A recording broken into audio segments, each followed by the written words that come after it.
श्रीललितादेव्यै नमः। श्रीललितासहस्रनामस्तोत्रम् ध्यानम्।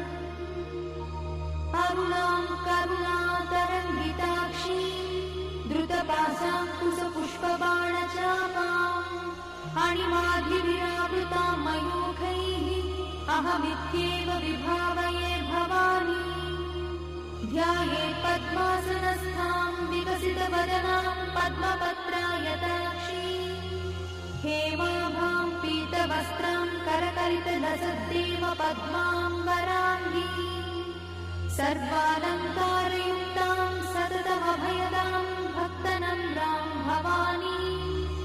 श्रीविद्यां शान्तमूर्तिं सकलसुरनुतां सर्वसम्पत्प्रदात्री